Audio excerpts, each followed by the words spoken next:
Friends, good morning. कैसे आप सब? आपके अपने ही यूट्यूब चैनल MES क्लासेज पर आप सबका बहुत बहुत स्वागत है। तो आइए शुरू करते हैं। Previous year question paper SSC GD 2021 का ये मॉर्निंग शिफ्ट का सेट है। तो मैथ के कुछ प्रश्न हैं, आइए देखते हैं। तो पहला प्रश्न है सरलीकरण का 45 - 3 × 4 आप 6 प्लस 12/3 × 6 - 4 × 5 + 6, इसका मान ज्ञात करना है। तो देखिए, इसमें पहले आठ को ख़त्म करेंगे, उसके बाद भाग, फिर गुणा। तो आपको यहाँ तो इसको जब ख़त्म करेंगे तो इसके स्थान पर हो जाएगा कितना, गुणा हो जाएगा 24। और उसके बाद फिर दूसरा प्रोसेस होगा, इसमें भाग देंगे। तो भाग देंगे तो दोबारा क्या होगा, 3 × 4 = 12, ये भाग हो गया। अब क्या हो जाएगा, देखिए 45 - 3 गुणे, और ये हो गया 24 और प्लस 4 × 6 - 45, 4 × 5 + 6।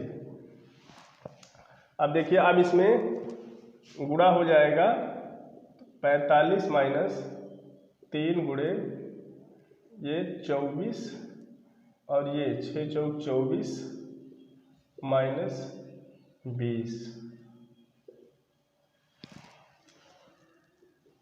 अब देखिए, यहाँ जो है, यहाँ हो जाएगा 24 - 24 = 48, 48 में से 20 घटेगा 28, तो 3 × 28 और प्लस 6। अब 45 और 6 = 51, और 3 × 8 = 24, और 3 दूनी 6 2 8 84। अब ये घट जाएगा, इसमें से ये घट जाएगा, 4 में से 1 घटेगा 3, और 8 में से 5 घटेगा 3, -3। So option c is right. Next question देखिए है 50%। देखिए प्रश्न है, 36 मीटर जूट बेचने पर एक दुकानदार को 12 मीटर जूट के विक्रय मूल्य के बराबर राशि का लाभ अर्जित करता है। उसके लाभ का प्रतिशत ज्ञात कीजिए। 36 मीटर जूट बेचने पर एक दुकानदार 12 मीटर जूट के विक्रय मूल्य के बराबर राशि का लाभ अर्जित करता है, तो उसके लाभ का प्रतिशत ज्ञात कीजिए। मतलब 36 मीटर जब जूट बेचता है वो, तो उसको कितना लाभ होता है, 12 मीटर जूट का जो विक्रय मूल्य है, तो उसका लाभ प्रतिशत ज्ञात करना है। तो देखिए, इसको मान लेते हैं कि 1 मीटर जूट का विक्रय मूल्य ₹100 है। तो 36 मीटर जूट का विक्रय मूल्य कितना होगा, 36x, मान लेते हैं 1 मीटर जूट का विक्रय मूल्य कितना है, ₹x, तो 36 मीटर का कितना होगा, 36x। तो विक्रय कितना हो गया, विक्रय मूल्य हो गया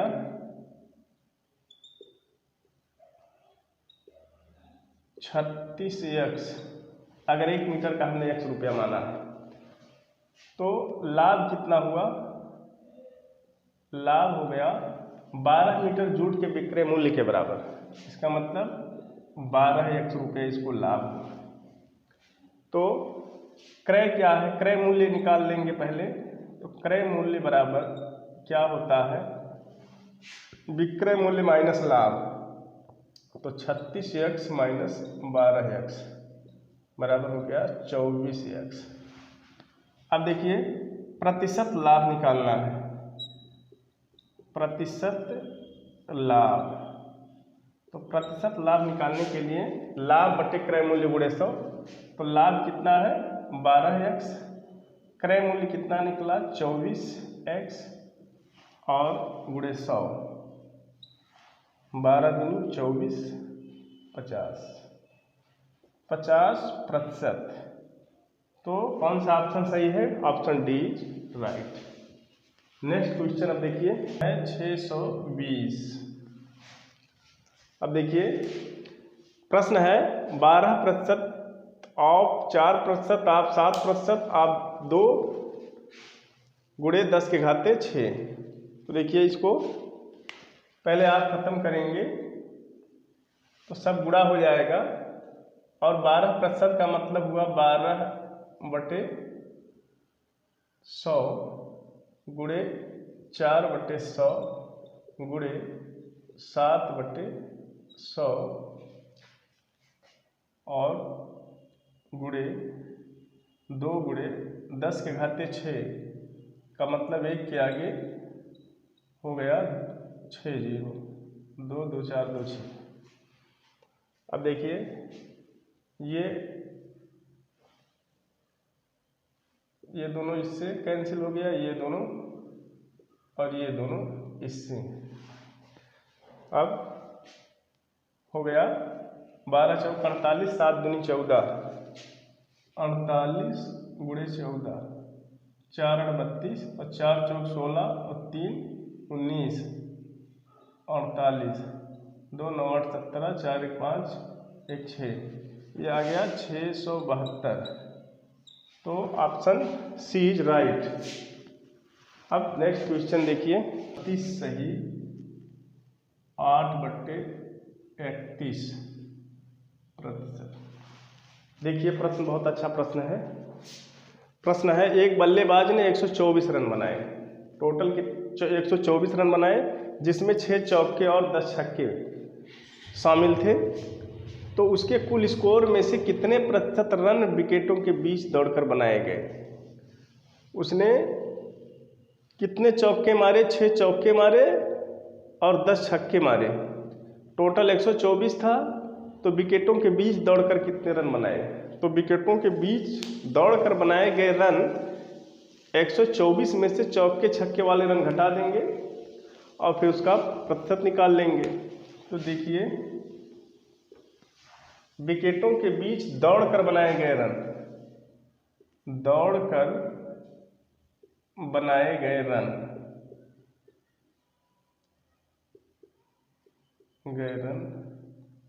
दौड़कर बनाए गए रन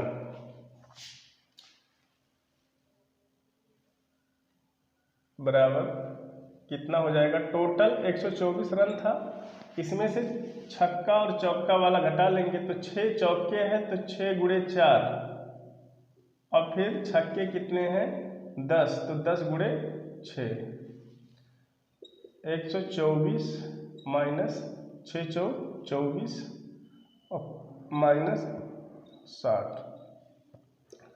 पहले 24 घटेगा 100 और ये 60, 40 विकेटों के बीच दौड़कर उसने कितने रन बनाए? 40। अब इनका प्रतिशत क्या है? इनका प्रतिशत निकालने के लिए इतना बटे टोटल 124 और गुणे, मतलब ये प्रतिशत रन इसे कह सकते हैं शॉर्ट में, प्रतिशत रन विकेटों के बीच बनाए गए रन का प्रतिशत गुणे 100। अब इसको काटेंगे तो 4 दहम 40, 4 तियाँ 12 और 1, तो हो गया 1000/31। अब 31 से भाग दे देंगे 1000 में, तो 31 तियाँ 3 1 3, 3 3 9, ये 7 और 0, 31 दूना 62, 8 बचा, तो ये हो गया 32 सही या 32.8/31%। विकेटों के बीच दौड़कर बनाए गए रन का प्रतिशत इतना है। तो ऑप्शन कौन सा सही है? D option is right. अब नेक्स्ट क्वेश्चन देखिए, 20 प्रश्न है एक व्यक्ति 1600 मीटर लंबे मार्ग को 4 मिनट में पार करता है, तो उसकी चाल किलोमीटर प्रति घंटा में कितना है? तो चाल बराबर क्या होता है?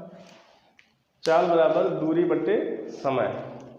चाल उसका हमें निकालना है किलोमीटर प्रति घंटा में। तो देखिए चाल बराबर दूरी बटा समय। और दूरी इसमें निकालना है किलोमीटर प्रति घंटा में, तो दूरी किलोमीटर में होना चाहिए। तो देखिए किलोमीटर बड़ा मात्रक है और मीटर छोटा है, तो 1600 मीटर है, तो इसको किलोमीटर में 1000 से भाग देकर रखेंगे तो हो जाएगा 1600 बटे 1000। ये किलोमीटर में दूरी हो गया, ये km में हो गया। और उसके बाद घंटा को कितना दिया है, 4 मिनट दिया है, तो घंटे में बदलने के लिए इसमें 60 से भाग देंगे, तब ये हो जाएगा h में, घंटा में। अब इसको काट देंगे, 4 × 4 और ये 15 हो गया, और ये 2 × 8 16 और 2 × 5 10। अब ऊपर हो गया 8 बटे 5 और नीचे उलट जाएगा, भाग है, इसका अंश हर दोनों भिन्न है, तो हर को क्या करेंगे, उलट कर अंश में गुणा कर देंगे, 15 बटे 1, तो 5 × 15, 8 × 24 किलोमीटर प्रति घंटा। Option c is right, 24 kilometre प्रति घंटा। नेक्स्ट 600 रुपया।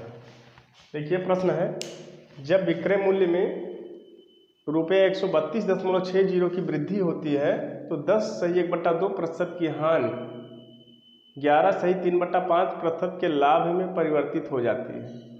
वस्तु का क्रय मूल्य रुपए में ज्ञात कीजिए। ये जो है, जब विक्रय मूल्य में अंतर कितना होता है, बढ़ जाता है इतना 132.60, तो हानि के बजाय क्या होने लगता है, लाभ होने लगता है। तो वस्तु का क्रय मूल्य ज्ञात कीजिए। तो देखिए इसको कैसे हल करेंगे। यदि क्रय मूल्य जो है x रुपया है, माना क्रय मूल्य बराबर रुपया x, तो देखिए लाभ होने पर विक्रय मूल्य कितना होगा। लाभ होने पर विक्रय मूल्य होता है, लाभ होने पर विक्रय मूल्य कितना होता है, विक्रय मूल्य लाभ होने पर, तो ये हो जाएगा x का 1 प्लस कितना प्रतिशत है, 11(3/5%, माइनस x का हानि होने पर क्या हो जाएगा, 1 माइनस 10(1/2%। और ये अंतर कितना है, 132.60 का अंतर है। अब ये हो जाएगा, प्रतिशत का मतलब बटे 100, और इसको करेंगे तो 11 × 5 = 55, 3 × 58, तो हो जाएगा 1 प्लस 58 बटे 5 × 100 होगा तो 500, माइनस x, और ये हो जाएगा 1 माइनस, और 10 दूनी 20, 1 21 बटे 2 × 100 नीचे होगा तो 200 बराबर 132.60। अब ये हो जाएगा, x कॉमन ले लेंगे तो 558 बटे 500, 100 भी कॉमन ले सकते हैं, नहीं तो रहने दीजिए। अब देखिए यहाँ 200 में से 21 घटेगा, 200 में से 21 घटेगा तो कितना आएगा,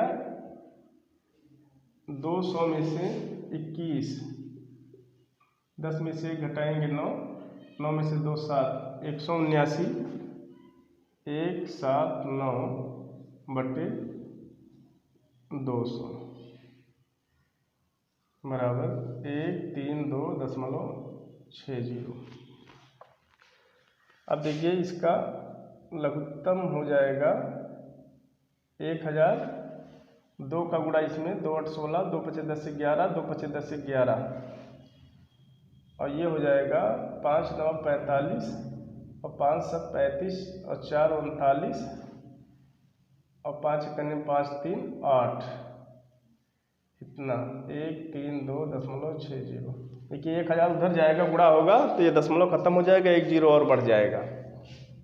x गुणे और यहाँ घटाएंगे 1 1 ये 6 8 9 5, ये घटाएंगे तो 6 में से 5 घटाएंगे 1 और 11 में से 9 घटाएंगे 2 और 10 में से 8 घटाएंगे 2, 2 2 1 बराबर उधर जाएगा 1 3 2 6 0 1 जीरो और बढ़ जाएगा।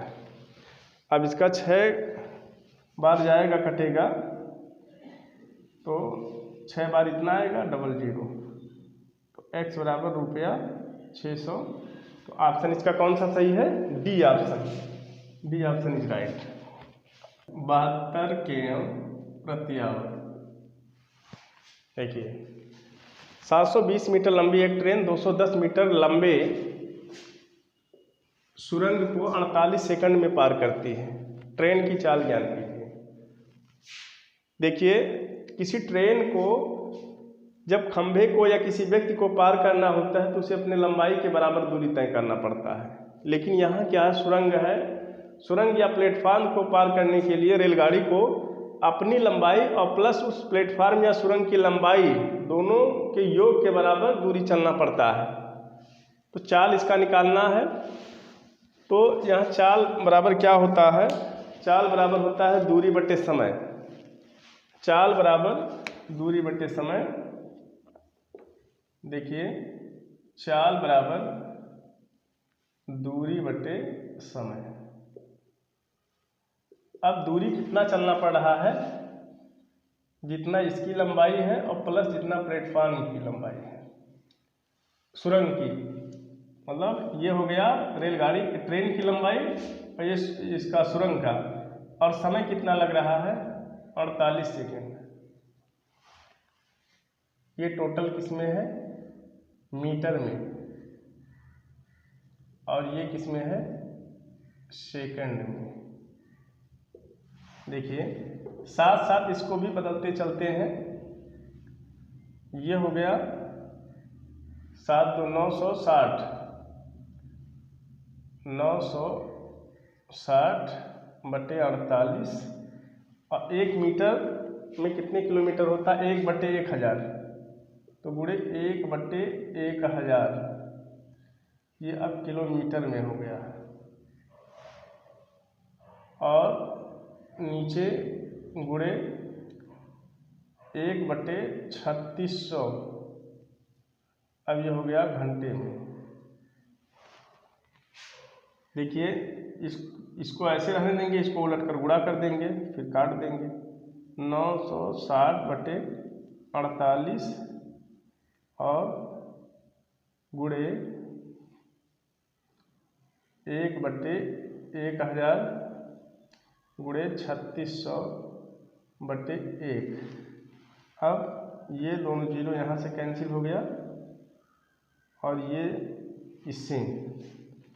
अब 12 चौक 48, 12 तिया 36 और 4 दूनी 8, 4 चौक 16, ये कट गया और 24 तिया 3 चौक 72, 72। अब ये किस में है? किलोमीटर प्रति घंटा में।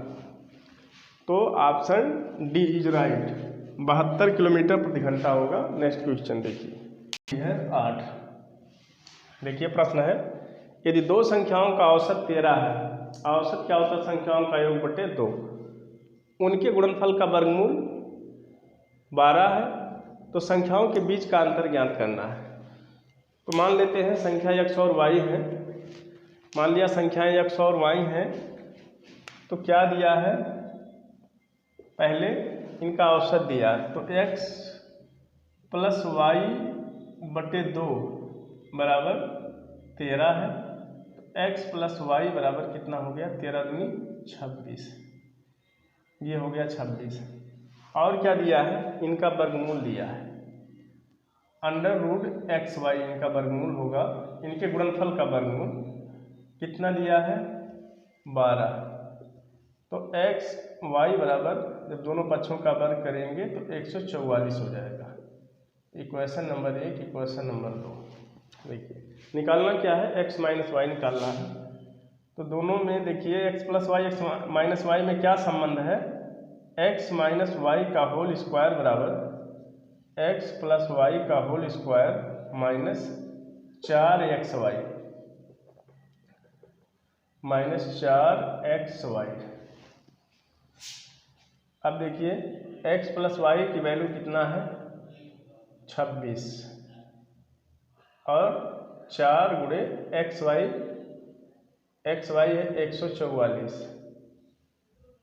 अब देखिए 26 गुणे 26 कितना होता है, 26 गुणे 26 636 और 6 दूनी 12 3 15, 26 दूना 52, 6 7 6 676 ये हो गया। और फिर 144 गुणे 4 तो ये हो गया 4 चौक 16 और 4 चौक 16 1 17, 4 1 4 1 5, तो सीधा 676 में से 576 घटा 100 हो गया। तो ये तो स्क्वायर का मान है, x माइनस वाई की वैल्यू क्या होगा, इसका वर्गमूल हो जाएगा 10, तो 10 होगा। संख्याओं के बीच का अंतर 10 है, so B option is right. Next question देखिए, यह है 10 सेंटीमीटर। देखिए प्रश्न है, एक समबाहु त्रिभुज का परिमाप 36√3 सेंटीमीटर है, तो उसकी ऊंचाई ज्ञात कीजिए। त्रिभुज कैसा है, समबाहु है। जिस समबाहु त्रिभुज क्या होता है, इसकी तीनों भुजाएं बराबर होती हैं और तीनों भुजाओं का योग 36√3 दिया है, तो इसका मतलब समबाहु त्रिभुज की भुजा कितना हो जाएगा, समबाहु त्रिभुज की भुजा, समबाहु त्रिभुज की भुजा 36√3/3 सेंटीमीटर, तो 12√3 सेंटीमीटर इसकी एक भुजा हो गया। और देखिए समबाहु त्रिभुज का क्षेत्रफल होता है, समबाहु त्रिभुज का क्षेत्रफल बराबर होता है √3/4 भुजा स्क्वायर। और दूसरा सूत्र है इसका, किसी भी त्रिभुज का 1/2 गुणे आधार गुणे ऊंचाई, किसी भी त्रिभुज के लिए लागू होता है। तो इसका हो गया √3/4 और भुजा इसका 12√3 का स्क्वायर। देखिए इसका ऊंचाई पता करना, ऊंचाई नहीं पता है, ऊंचाई h मान लेते हैं। तो 1/2 आधार, तो जब तीनों भुजा वही है तो सब किसी को भी आधार मान सकते हैं, तो आधार कितना हो जाएगा 12√3। ऊंचाई नहीं पता h, √3/4 और इसका होगा 12√3 गुणे 12√3। 12√3 यहाँ से कैंसिल हो गया। और देखिए 2 दूना 4, नीचे का नीचे से कैंसिल।